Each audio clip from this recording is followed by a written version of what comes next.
Ameublement Tanguay en première ligne.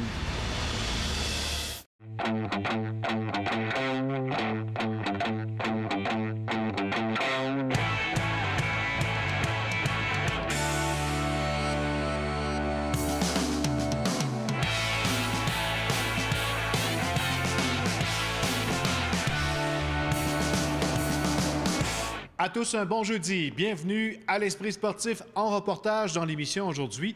On vous présente le pickleball, du tennis réinventé. Également, on vous présente le nouvel entraîneur du club de basketball masculin Rouge et Or. Mais d'abord, parlons du repêchage de la Ligue de hockey junior majeur du Québec. C'est samedi au Centre Vidéotron. Et qui sera le premier choix de ce repêchage? Un gars de la région de Québec, Joshua Roy, des Chevaliers de Lévis. Qui veut prendre?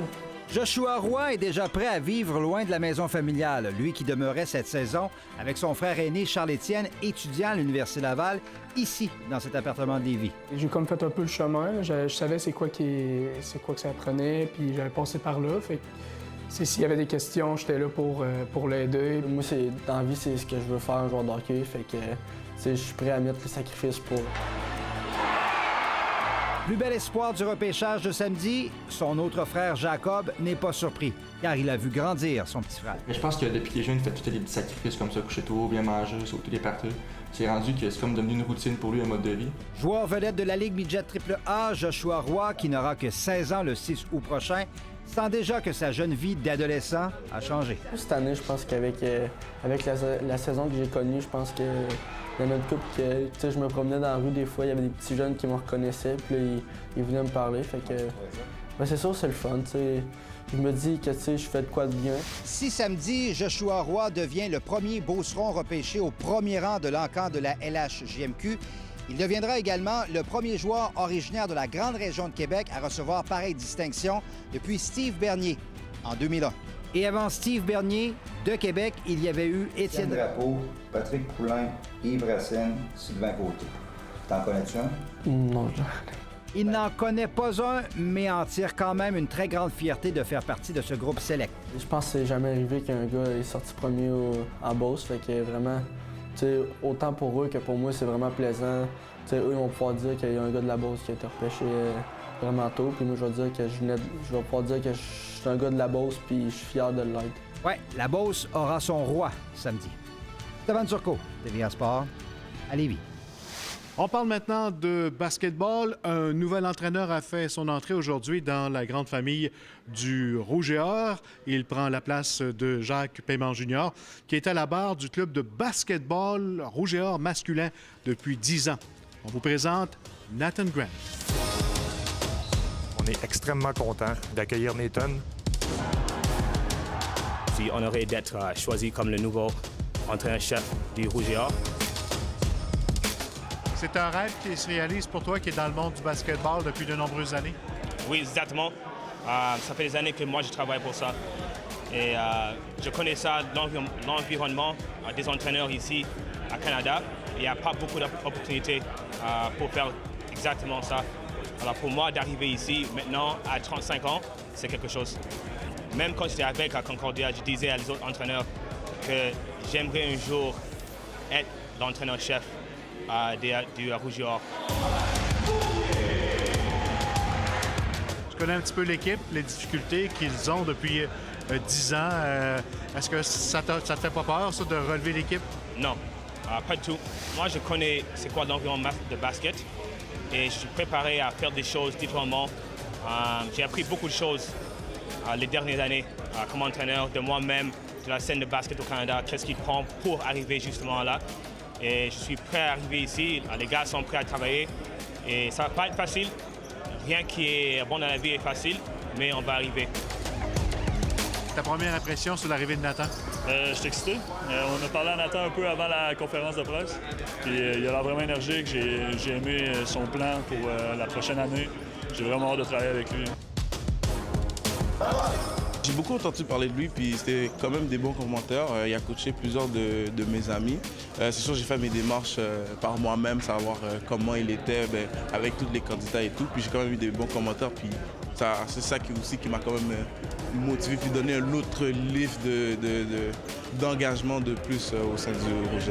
Je vous présente sans plus tarder Nathan Grant. Charles, ce fut un processus qui a duré quelques semaines et c'est pas les candidatures qui ont manqué. Non, 27 candidatures au total, donc on était surpris de voir ce nombre-là, puis de partout, hein, l'Europe, des pays Afrique, la francophonie africaine, des gens de l'Ontario, des gens du Québec, des gens des États-Unis, donc ça a fait parler de mise en candidature, effectivement. Oh, c'est excitant. Pourquoi Nathan? On connaissait Nathan de sa réputation, etc., le charisme quand Nathan est arrivé dans l'entrevue, le fait que Nathan soit un recruteur hors pair, il connaît beaucoup de gens, puis il a montré une volonté, puis aussi un désir d'être entraîneur, de faire ça de sa vie qui est indéniable. Donc je pense qu'on a fait un très bon choix en Nathan. Le défi pour lui est grand? Très grand. Par contre, on a une belle gang de gars déjà là. L'affaire qu'on peut parler aujourd'hui, mais il y a des belles choses qui s'en viennent aussi en termes de nouveaux joueurs, etc., qui vont arriver. Je pense que rapidement, on peut voir le vent tourner du programme de basketball Rouge-Or dès l'an prochain.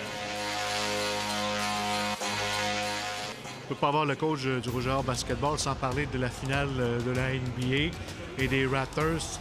C'est toute une finale qui va rejaillir sur le basketball en général au Québec, au Canada? Oui, on peut sentir ça. C'est sûr que même si tout le monde ne sont pas des fans des Raptors, on peut sentir que le basket est fort. On peut faire la même chose ici. On a une belle communauté de basket ici qui adore le basket, qui veut voir de la bonne basket. Pour moi, c'est vraiment excitant tout ça parce que, encore, la gymnase, quand ce gymnase va être plein, ça va être quelque chose d'autre. Après la pause, on vous fait connaître un nouveau sport, le pickleball.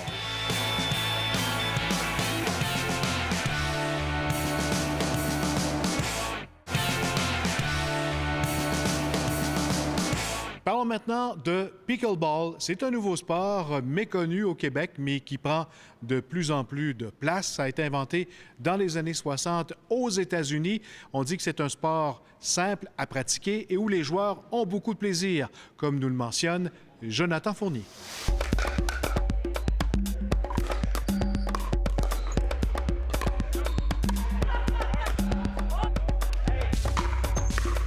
Le pickleball, un jeu importé des États-Unis qui est au Québec depuis un petit bout de temps? Le pickleball est arrivé dans les années 1965. Ça fait déjà très longtemps. C'est une personne, M. Pickle, qui a créé le pickleball pour sa famille. Maintenant, le développement s'est beaucoup effectué à partir de l'an 2000 du côté américain. Oh, Sauer goes for it. And there it is, championship point! Le pickleball, effectivement, a une très, très grande popularité parce que, comme on dit, sitôt que les gens l'essaient, ils l'adoptent. Nous, on l'a réellement expérimenté avec notre groupe de l'association ici à Québec. Tous les gens qui sont venus, à 95 % continuent à jouer au pickleball. C'est un sport tellement de fun. Ça regroupe 3 sports, le tennis, le badminton et le ping-pong.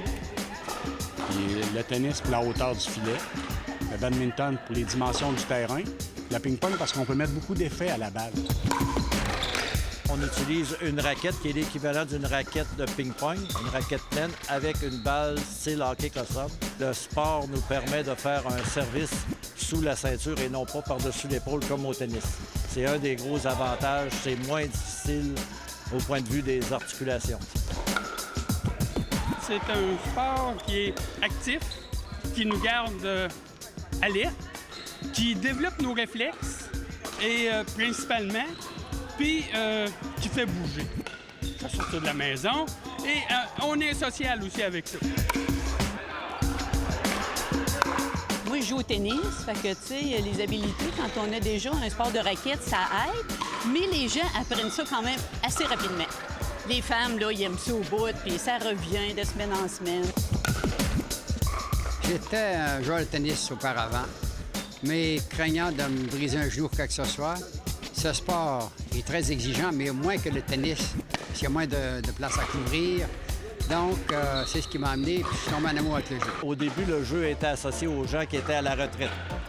Donc, maintenant, de plus en plus, avec le développement, les gens commencent à se spécialiser. On commence à avoir des clubs de performance dans toutes les régions.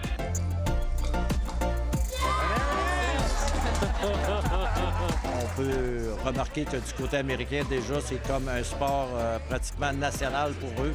On a des gens de ce côté-là qui sont rendus à un calibre et à un niveau supérieur. Maintenant, ici au Québec, on veut s'en venir dans cette direction. Mais la première étape, c'est réellement de développer le pickleball, de développer l'esprit du pickleball, de s'amuser en faisant ce sport-là. Et ici, dans la grande région de Québec, Chaudière-Appalaches, beaucoup de joueurs de pickleball? Oui, bien déjà, notre association qu'on a commencé en 2016, on est au-dessus de 260 joueurs inscrits. La règle qu'on se donne, c'est que normalement, il y a à peu près l'équivalent de 2 fois plus de joueurs que ceux qui sont dans l'association. Donc, on a sûrement un bassin de 500 joueurs dans la région de Québec présentement. Au niveau de la province, on a 4000 joueurs déjà inscrits dans la fédération ou les différents clubs. Ça a pris 30 minutes qu'on est venu complètement addictif. C'est un sport vraiment plaisant où le côté social est très fort, puis aussi le côté compétitif. Donc, on a aimé ça tout de suite. Souvent, les gens arrivent du tennis, puis on voit les gens sont beaucoup sur la puissance. Donc, ils pensent que plus qu'on frappe fort, meilleur on est. Alors qu'avec le contrôle, dans le fond, on peut diriger la balle où est-ce qu'on veut. C'est ce qui permet, dans le fond, aux femmes de réussir à compétitionner avec les hommes. Même si, dans le fond, on fait un jeu différent, mais on est capable de vraiment contrôler la balle et de l'envoyer où est-ce qu'on veut. En fin de semaine prochaine, à Saint-Marc-des-Carrières, se tiendra l'un des plus grands rassemblements de joueurs de pickleball de l'histoire du Québec jusqu'à maintenant. On s'attend à quoi? Ça va être une grande participation. On attend au moins 200 personnes parce que cette fin de semaine-là est très importante pour la fédération. Ce grand tournoi-là va permettre de faire une compétition amicale entre les gens qui veulent jouer au pickleball en s'amusant. Et il y aura aussi une compétition open qu'on appelle. Donc, ça veut dire que les gens de toute catégorie, tout âge pourront jouer ensemble dans un tournoi. On vous souhaite une bonne fin de semaine de pickleball. Merci. Merci beaucoup.